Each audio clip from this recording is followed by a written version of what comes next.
I discovered my husband's affair through our shared grocery list. For months, our shared grocery list was just boring, normal things. Milk, coffee, eggs. Until one night, I opened it and realized it wasn't a grocery list anymore. It was proof my husband had been cheating, hiding in plain sight. My spouse, 36M, and I, 32F, have been married just under 6 years. No kids. We've always run our life like a checklist instead of a romance novel. Shared calendar, shared reminders, shared notes app. It worked for us. It was boring and efficient and predictable, which was the point. One of those notes was a grocery list we'd been using for years. We didn't reset it weekly. We didn't organize it. We just crossed things out, added new stuff underneath, let it turn into this long, chaotic scroll of our lives. Coffee crossed out 3 times. Eggs written in all caps once because someone forgot. Random notes like, stop buying this brand, it's gross, and why are bananas always brown? It was intimate in a stupid, domestic way. One afternoon, I opened it to add detergent. At the very top, above everything else, was a line I hadn't written. Switch to almond creamer. She says it doesn't upset her stomach. I stared at it longer than I want to admit. My first reaction wasn't panic. It was confusion. My brain immediately started scrambling for explanations that didn't involve what it obviously involved. Maybe it was for a coworker. Maybe he was planning something for a friend. Maybe she was me and I'd forgotten saying it, even though I've always hated almond creamer. Then I scrolled. Under produce. Cucumbers. Thin ones. She notices texture. That one made my throat tighten. Not because of the item. Because of the detail. Texture. That wasn't generic. That was intimate. Under snacks. Her brand of crackers. Top shelf, and halfway down the list, wedged between trash bags and dish soap, was delete this after shopping. That line felt like someone whispering directly into my ear. I closed the app. My hands were shaking so badly, I dropped my phone on the couch. I didn't cry. I didn't confront him. I didn't screenshot it like everyone later told me I should have. I sat there and waited for my body to calm down while my brain ran itself into a wall. For the next few days, I said nothing. I watched everything. He suddenly started volunteering to grocery shop, which he never does. He used to treat it like a chore that existed to inconvenience him. Now he was already out and might as well go. He came home with almond creamer and didn't touch it. He bought cucumbers and didn't eat them. Crackers appeared I don't like and have never bought. I finally added something to the list myself. Detergent. 10 minutes later, it was crossed out. Below it, a new line appeared. Don't forget flowers. No context. No name. Just flowers. That night, I asked him casually what kind of flowers he liked. He looked at me like I'd asked him his blood type. Said he didn't really care. Said flowers were a waste of money. I told him he'd bought some recently. He shrugged and said, sometimes. Sometimes. A few days later, I opened the list again. The almond creamer line was gone. The cucumbers were gone. The delete this line was gone. But new things had replaced them. Extra toothbrush. Text when outside. Use side entrance. That's when something in me snapped sideways instead of inward. I confronted him. Not gently. Not calmly. I asked him what the hell was going on with the grocery list. He froze. Full body freeze. Then immediately got defensive. He said I was snooping. He said it was just notes. He said I was reading into things because I'd been tense lately. That word set me off. I told him not to gaslight me over a damn grocery list. I told him those weren't my notes. They weren't about me, and I wasn't stupid. He raised his voice first. He said I was accusing him of things without proof. He said I always jumped to the worst conclusion. I yelled back that he'd literally written delete this like a guilty idiot and expected me not to notice. He said I was embarrassing him. I laughed in his face and asked who exactly I was embarrassing him in front of, since the only witnesses were the detergent and the cucumbers. That's when he flipped it. He said I was cold. He said I'd checked out of the marriage. He said if I'd paid more attention, maybe he wouldn't have needed someone else to notice things like texture. I called him a coward for hiding an affair inside a shared app instead of owning it. I called him lazy for cheating without even bothering to create his own notes. I told him if he was going to blow up our marriage, the least he could have done was not use my grocery list as a diary. He yelled that I was dramatic. He yelled that it wasn't even physical yet, which might be the dumbest sentence I've ever heard come out of someone's mouth. I told him that sentence alone made him disgusting. He accused me of trying to control the narrative. I accused him of building a second life in bullet points. The fight didn't end cleanly. It just burned itself out. He left the room. I sat there shaking again. The same gross adrenaline buzz, except this time it was mixed with rage instead of shock. By the next day, people somehow knew. I got messages asking if we were having a rough patch. Someone told me I should hear him out. Someone else told me I was overreacting to notes. I snapped at anyone who minimized it. I told one person if their partner was planning another relationship in shared space, they'd lose their mind too. I told another to stop defending behavior they wouldn't tolerate themselves. One person said, "It's not like you walked in on them. I said, no, I walked in on intent. That shut them up. My spouse told people I was invasive, that I'd violated his privacy, that I was combative and impossible to talk to. I told him he lost the right to privacy when he turned our shared life into a staging area for someone else. The grocery list is still there. I haven't deleted it. I haven't added anything new either. It's just sitting on my phone, unchanged, like a paused screen I can't close yet. Over the next few days, the note kept changing in ways that were impossible to ignore once I started watching it closely. Things didn't just get added. They were edited, reworded, trimmed down. Whoever was writing in it cared about how it sounded. Short sentences, specific preferences, the kind of details you only remember when you're trying to impress someone or avoid annoying them. New lines appeared overnight. Don't forget backup charger. She always forgets hers. By sparkling water, not still. Text when you park. That last one made my stomach drop. Not because of the instruction, but because of the assumption that whoever she was, they had a routine, a place to park, a reason not to walk in unannounced. I still didn't say anything. I wanted to be sure I wasn't losing my mind. I wanted to know if this was actually happening or if I was spiraling like he would later accuse me of. So I tested it. I added a fake item to the list. Something small, something normal, something that looked exactly like how I usually write. Dish soap, the blue one I like. I didn't tell him. I didn't mention groceries. I just waited. Within an hour, it was gone. Not crossed out, deleted. My chest went tight in a way that made it hard to take a full breath. That line was for me. It had nothing to do with anyone else. The only reason to remove it was if someone else was actively curating the list for a different purpose. When he got home later, I asked him casually if he'd gone shopping. He said no, didn't hesitate, didn't look away. I asked why the list looked shorter. He shrugged, didn't even look up from his phone, and said, "You probably imagined it. That list is always messy." That was the first time I raised my voice. I told him not to gaslight me over something I could literally see with timestamps. I told him I wasn't confused, I wasn't mistaken, and I wasn't stupid. He snapped back immediately, said I was being paranoid, said I was obsessive over groceries, said I'd been on edge lately and was clearly looking for something to be wrong. Paranoid. That word lodged itself in my head and refused to move. I asked him why items meant specifically for me were being deleted. He said he didn't know what I was talking about. I asked him why notes addressed to she kept appearing when we don't talk about each other like that. He laughed, actually laughed, said I was reading into nothing and turning a shopping list into a conspiracy. I told him the list wasn't nothing anymore. I told him it felt like I was watching someone else's relationship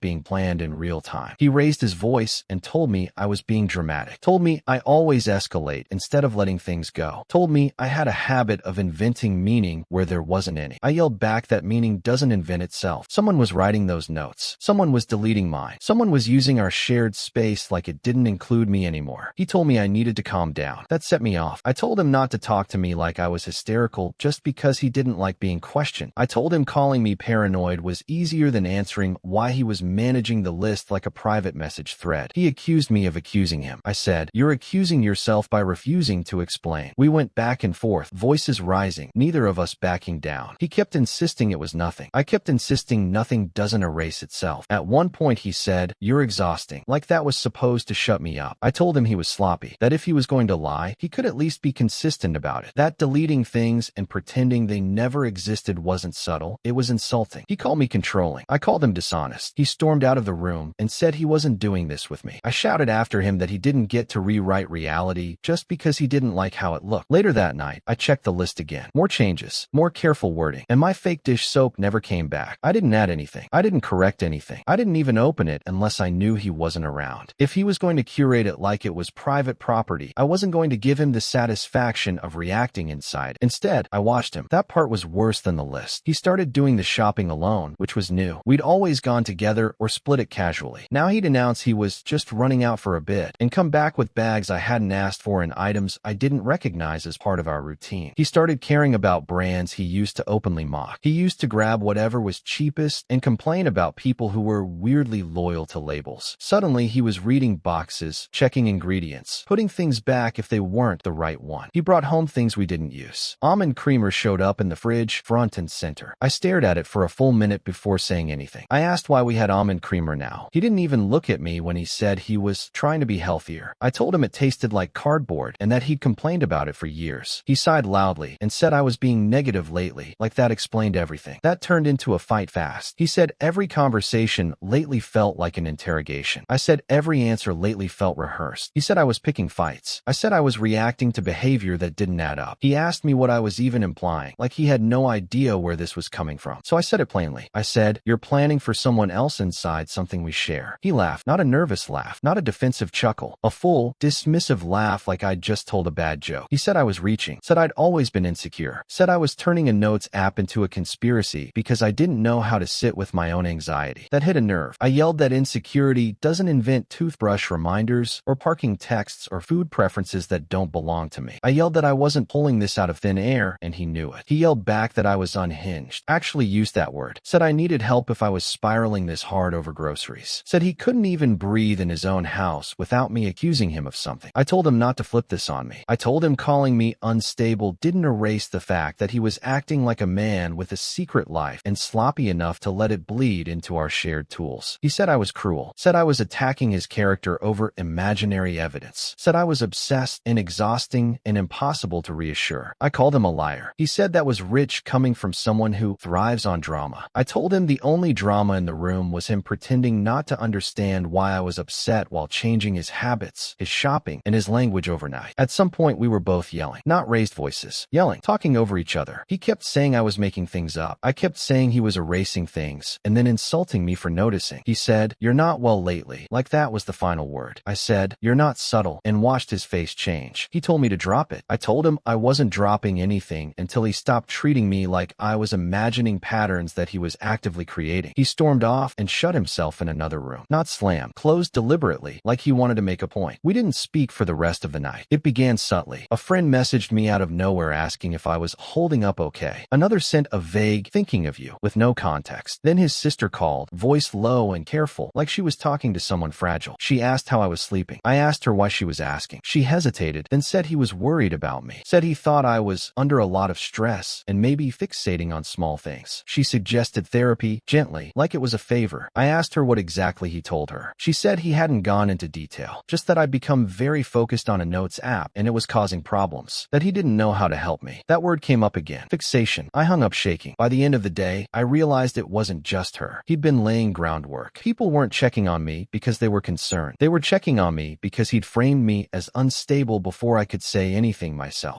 I'll take a quick break here to remind you, don't forget to like and subscribe. Let us know in the comments if you're enjoying the story, and tell us if something like this has ever happened to you. I confronted him the second he walked in. Not calmly, not carefully. I didn't plan it. It just exploded out of me. I asked him how long he'd been telling people I was going through something. I asked him how many conversations he'd had about my mental state behind my back. He didn't deny it. He said he was worried, said I'd been spiraling, said he didn't know who else to talk to. I yelled that you don't express concern by quietly undermining someone's credibility. I yelled that he was preemptively discrediting me, so when the truth came out, people would already think I was unreliable. He snapped that I was embarrassing him, said I was reading things I wasn't meant to see, said those notes were private thoughts that I'd invaded. That's when I completely lost it. I screamed that there is no such thing as private thoughts in a shared list. I screamed that if he wanted privacy, he shouldn't have used a tool we both relied on. I screamed that calling it private now was convenient as hell. He screamed back that I was controlling, suffocating, that I monitored everything he did and then twisted it into accusations. He said living with me felt like being under surveillance. I told him that was rich coming from someone who was literally curating another person's preferences in our daily routines. He said maybe if I wasn't always watching, he'd feel safer at home. Safer, like I was the threat. I told him to stop playing the victim while hiding someone else inside our shared life. I told him he didn't get to cry unsafe while lying to my face and poisoning people against me. He said I was cruel, said I enjoyed tearing him down, said I needed drama to feel relevant. I called him a coward. He told me I was paranoid. I told him paranoia doesn't produce consistent patterns over weeks. It doesn't rewrite habits and erase evidence and recruit family members. He said I was making him choose between defending himself and protecting my feelings. I told him he'd already chosen. He chose the moment he started telling people I was unstable instead of telling me the truth. At some point, he said I needed help again. Said it slowly, deliberately, like he was diagnosing me. I told him to stop pathologizing my reactions to his behavior. I told him if anyone needed help, it was the man building a second life in bullet points and pretending it was nothing. He grabbed his keys. I asked him where he was going. He said he needed space from my accusations. I told him space wouldn't erase what he'd done. He told me I was impossible to talk to and walked out. No slam, no goodbye, just gone. I hadn't opened the list in days. That was intentional. I was trying to prove to myself that I wasn't obsessing, that I wasn't sitting around waiting for new evidence like he kept accusing me of. I told myself if something was there, it would still be there later. I didn't need to hover. When I finally did open it, it felt different immediately. Before, the entries had been careful, thought out, almost polished. This time they were rushed, messy, like whoever wrote them assumed no one else would be looking. Extra towels. Remember her cat hates loud noises. Leave shoes by door. I stared at the screen for a long time. Long enough that my phone dimmed. The word her wasn't even bothering to hide anymore. I didn't screenshot. I didn't add anything. I locked my phone and waited for him to come home. When he walked in, I asked him how his day was. He said fine. I asked what he was making for dinner. He shrugged. Normal, casual, like nothing was happening. Then I said her name. I didn't shout it. I didn't throw it at him. I said it clearly, evenly, like I was testing whether it existed out loud. He froze. Not confusion, not anger, just a full stop. Like his body hadn't prepared for that sound. The silence stretched. It was so heavy it felt like pressure in my ears. I told him not to do that. I told him not to stand there pretending this was news. I told him I wasn't playing detective anymore, and I wasn't going to let him keep acting like I was inventing things to cope with boredom. He finally asked what I was talking about. That's when I lost my restraint. I told him he was sloppy. I told him he'd gotten arrogant, lazy, convinced himself I'd doubt my own eyes forever. I told him he was building another life using my patience as camouflage, and then had the nerve to act offended when I noticed. He snapped back hard, called me bitter, said I'd been cold for years, said I used to be fun and curious, and now everything with me felt like a test he was failing. Said maybe he needed someone softer, someone who didn't interrogate every detail. I laughed, not because it was funny, but because it was absurd. I told him that was the oldest excuse in the book. I told him men didn't suddenly discover softness after lying for months. I told him if he wanted out, he could have left instead of hiding and rewriting reality behind my back. He yelled that I didn't get to rewrite our history just because I was angry now. He said I pushed him away. He said I made home feel tense and joyless. I yelled that tension comes from secrets, not questions. I yelled that joy doesn't survive gaslighting. I yelled that if he felt pushed away, it was because he was already halfway out the door with someone else. At some point we were both shouting, not talking, shouting, accusations flying so fast they overlapped. He accused me of wanting to punish him. I accused him of wanting to be caught without consequences. He said I was cruel. I said he was weak. He said I was dramatic. I said he was dishonest. There was a knock on the door. Neither of us moved at first. Then another knock, firmer this time. A neighbor asking us to keep it down. He turned on me immediately. Said this was exactly what he meant. Said this was what living with me was like now. Public scenes. Embarrassment. I told him not to pin his mess on my volume. I told him he didn't get to provoke and then point at the noise like it was the problem. The door closed. The silence came back. He told me I was destroying everything. I told him he'd done that the moment he decided I was easier to lie to than be honest with. He deleted the list. I didn't realize it at first. I opened the Notes app on autopilot, like muscle memory, and for a second I thought the app hadn't loaded properly. I refreshed it, closed it, opened it again. Gone. Not archived, not renamed, deleted. That felt deliberate in a way nothing else had so far. Not careless, not sloppy, clean, final, like wiping fingerprints off glass. When he got home, I asked him where the list went. He didn't even pretend not to know what I meant. He said, I got rid of it. Just like that. Flat voice. No explanation. I asked why. He said it was toxic, that it had become a trigger for me, that I was clearly spiraling, and the healthiest thing was to remove it altogether. I told him he didn't get to unilaterally erase something we'd shared for years because it suddenly made him uncomfortable. He told me I was proving his point. That word again. Spiraling. Something in my chest tightened so hard it almost hurt. I recreated the list. Not dramatically, not with commentary. I just opened a new note and titled it the same thing we'd always called it. When he saw it later, he exploded. Not raised voice at first. Full volume. No warm-up. Accusations spilling over each other so fast, I could barely keep track. He said I was spying on him. He said I was obsessed. He said I was invading his privacy by monitoring what he wrote, that I was twisting normal thoughts into accusations. I told him there is no privacy inside a shared space. I told him if he wanted secrecy, he shouldn't have used something we both access daily. I told him this wasn't surveillance.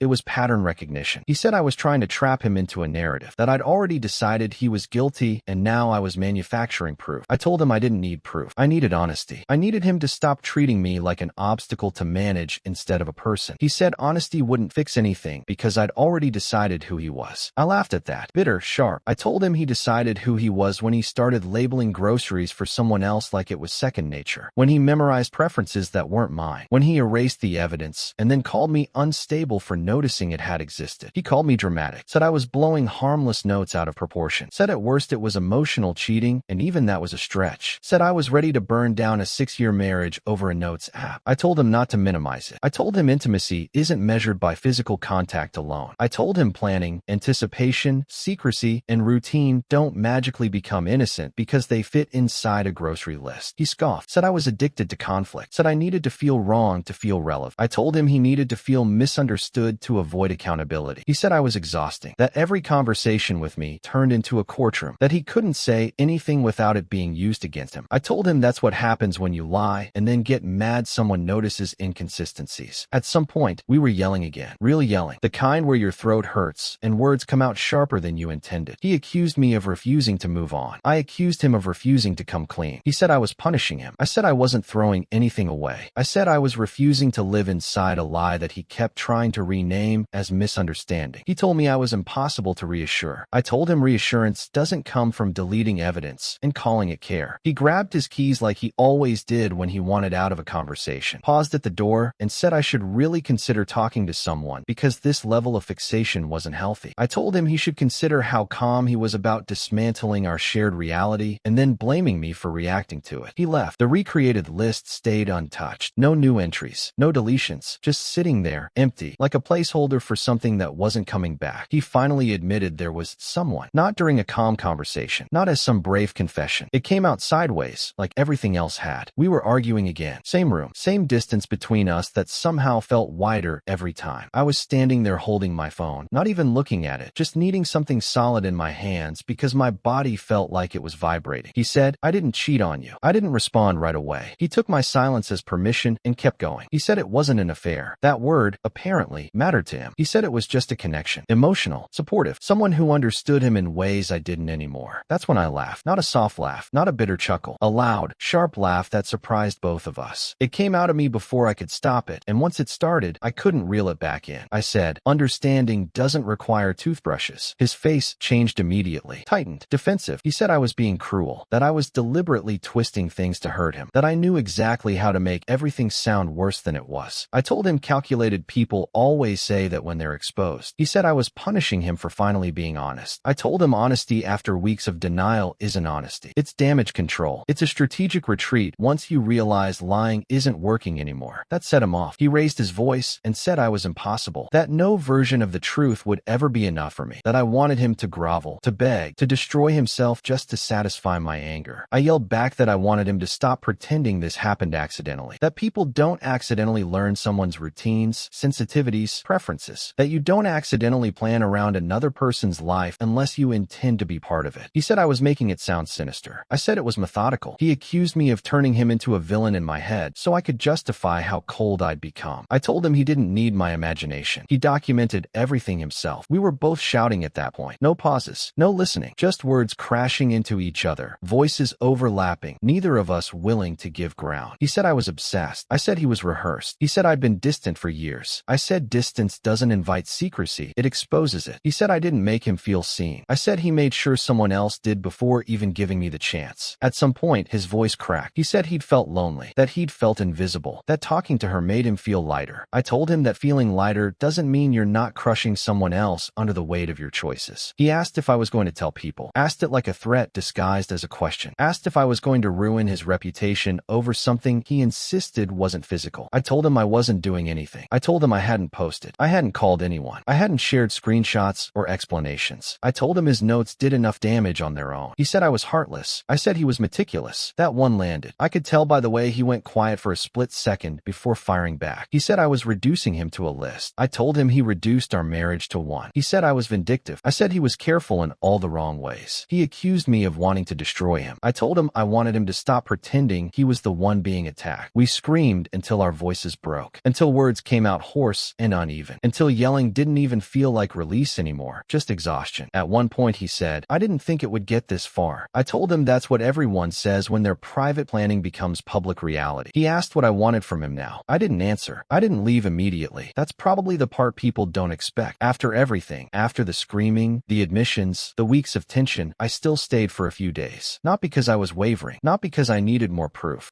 I'll take a quick break here to remind you. Don't forget to like and subscribe. Let us know in the comments if you're enjoying the story, and tell us if something like this has ever happened to you. But because my body felt like it was lagging behind my brain, like it needed time to catch up to a decision that had already been made. The house was quiet in a way that felt deliberate. No more shouting, no more confrontations, just avoidance dressed up as peace. He started acting careful, overly polite, asking before touching anything, saying my name softly like it might bruise if he said it too loudly. He stopped using the Notes app altogether, deleted it from his phone like that erased the months it had lived there between us. One morning, he tried to make coffee and reached for the almond creamer out of habit. He froze when he realized what he was holding. He put it back like it burned him. I watched him do it and felt absolutely nothing. That's when I knew. Later that day, he asked if we could reset. He didn't say repair. He didn't say rebuild. He said reset, like this was a device glitch and not a series of choices. He said we both said things we didn't mean. I told him I meant everything. That triggered another argument, quieter but sharper. The kind where every sentence lands exactly where it's supposed to hurt. He said I was refusing to move forward. I said I wasn't interested in moving forward inside something rot. He said I was holding on to anger like a weapon. I said he held on to secrets like currency. He asked if I was really going to end a 6-year marriage over a list. I said I was ending it over a life he was actively maintaining without me. That night, I packed. Not dramatically. No suitcase slamming. No tears dripping onto clothes. I packed methodically, the same way he planned groceries. Drawer by drawer. Shelf by shelf. I took my things. Only mine. I left behind the things that felt contaminated by routine. He hovered. Asked if I needed help. Asked if we could talk one more time. Asked if this was really happening. I told him to stop asking questions he already answered himself weeks ago. When I carried the last bag to the door, he finally snapped again. He said I was cold, that I'd shut down instead of fighting for us, that I was walking away without giving him a chance to fix it. I turned around and told him he'd had weeks of chances, and he used them to plan for someone else. He said I was going to regret leaving this way. I told him regret wasn't worse than living as background noise in my own marriage. He called me dramatic. I told him he'd been detailed. He didn't follow me out. After I left, the fallout got loud. He told people I'd blindsided him, that I'd spiraled, that I'd fixated on something small and turned it into a catastrophe. I started getting messages, some supportive, some invasive, some accusing me of quitting instead of communicating. One person told me I should have fought harder. I replied that I did, just not in the way they wanted to witness. Another said I'd misunderstood things. I told them misunderstandings don't require backup chargers. He tried to text me about logistics, about timelines, about whether we could stay amicable. I replied once. I told him to stop using shared language for something that wasn't shared anymore. He stopped texting after that. The Notes app is still on my phone. I haven't opened it since. Not because it hurts, but because there's nothing left to check. The end. Husband was secretly planning an emotional affair by adding sneaky notes, like almond creamer for her stomach and text when you park, to their long shared grocery list. Wife noticed, quietly gathered proof, confronted him. He denied, gaslit her hard, called her paranoid/unstable, and told friends/family she was spiraling to discredit her first. He finally admitted there was someone, but insisted it wasn't physical yet. She left. Roast. Dude cheated in the laziest, most traceable way possible, using the joint grocery list like a burner phone, and then played victim. Pathetic. Verdict. NTA. She's 100% in the right. He blew up the marriage. She just refused to pretend it wasn't on fire. Thanks for watching. Don't forget to like and subscribe. Got a story to share? Drop it in the comments, and let us know which one was your favorite.